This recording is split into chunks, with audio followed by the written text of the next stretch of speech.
Hi लोगोफोर आंनि गोदान मोनसे मिनि ब्लगावहाय बयखौबो बरायनो थाहरबाय स' आङो दायो साम' ओंख्रि संनो नागिरदों आरोना दालिजोंहाय फार्स्ट टाइम संनो नागिरदों माबायदि जायो मिथिया मादैमोना जाबाय थायो नालाय ओंखायनो आंबो माने संनाय नायनो नागिरदों आरो माबायदि जायो ओमफ्राय साम'खौहाय जोंहा बिखुनजोआ सायनानै दोनखाजोब्बाय स' आं बेखौनो दायो नायनो फैदों आरोना संनोसै आं दानो सानावनो संखानोसै मोनाबा बायो नालाय ओंखायनो सानावनो संनानै लाखानो नागिरबाय आरो आंना ओमफ्राय नै दायो सायनानै दोननायखौ नायनो फैदों आरोना आं बाहेरावहाय दायो स' नोंथांमोना आंनि भिडिअखौ जोबजासे नायबानो जाबाय आङो बांद्राय गोलाव खालामो भिडिअखौ ओरैनो जास्ट सर्टल' बनायगोन आरोना मिनि ब्लग नालाय ओंखायनो स' नोंथांमोना आंनि भिडिअखौ जोबजासे नायबानो जाबाय थ'दो बिदिब्ला बेवहाय सायलांनानै दोनखादों आरोना नैलाय सायनानै दोननाय माबा बिदै ओंखारजोबबाय बेखौ मोजाङै सुफामनांगोन खोमा नैलाय नै आंहाय बेखौहाय माबाजों संगोन आरोना दालिजोंसो संगोन आङो सबायजों सङा आरो गुफुर बिदै ओंखारनाया बेखौहाय सुख'बाय आरोना मोजां सुखाबाय दायो जाबाय सेस गोदौफुनानै गैला गोदौनानै गोलैजोबदों आरोना दालिया खोबनानै ओंखायनो सेस सारायाहाय नांजोबबाय दायो जाबाय आरोना दालिया दायो आङो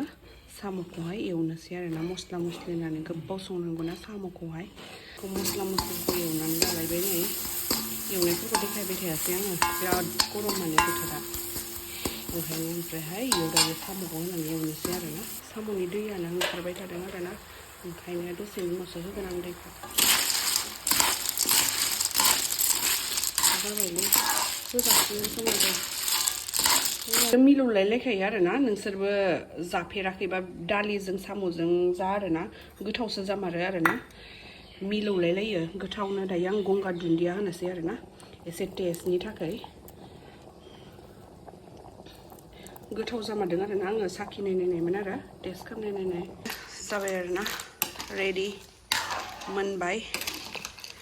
अरखौ बन्द' खालामनानै दोनसै आरो